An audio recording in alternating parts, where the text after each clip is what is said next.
د نیوز پریس چینل لیدونکو سلام ستړي مشه په موکړه تازه لاندو مهمو خبرونو ته. اسلامي امارات د جو بایډن وروستۍ څرګندونې په کلکه رد کړې.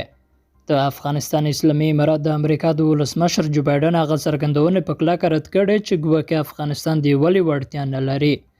د بهرنیو چارو وزارت ویان د عبدالقهار بلخي ویلي ویشلي ملتونه نه بلکې یوازې متحد ملتونه کولی شي د یرغلګرو او امپراتوریو د زوال سبب وګرځي.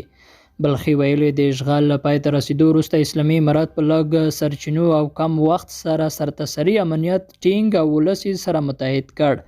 د په خبره نفاق یوه بهرنۍ پدیده ده چې یرغلګرو د خپلې بقا لپاره هغې ته لمن وهلې، خو مقابل کې افغانانو د ګډې اسلامي عقیدې مشترکو تاریخي ویاړونو پر مټ یرغلګر له ماتې سره مخ او اوس د سیال ملت کېدو لپاره ګامونه اخلي.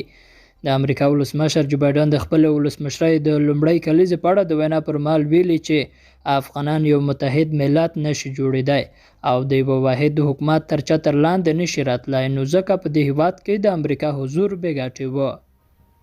بل لور ته کورنیو چارو وزارت وایي د جنۍ جرمونو پیښې 0 ته راټیټې شوې دي. کورنیو چارو وزارت وایي چې د دوی د ځواکونو په هڅه غلا، اختطاف او جنۍ جرمونه 0 ته راټیټ شوي دي. د کورنیو چارو وزارت ویان د عقیلجان اعظم ویلي چې په افغانستان کې د جرایمو کچه 0 ته راښکته شوې ده. نوموړي هغه جرایم چې په هیواد کې پیښیږي عادي وبلل او ټینګار یې وکړ چې ورته جرمونه په پرمختللو هیوادونو کې هم کیږي.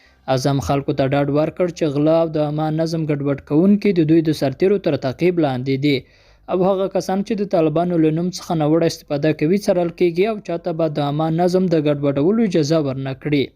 کورنیو چارو وزارت داسې مهال د جرمونو د ختمېدو خبره کوي چې خلک لا هم په ښارونو کې د امنیتي وضعیت په هکله اندېښمن دي. لیدونکو له ملتیا مننه، ښاد اوسئ.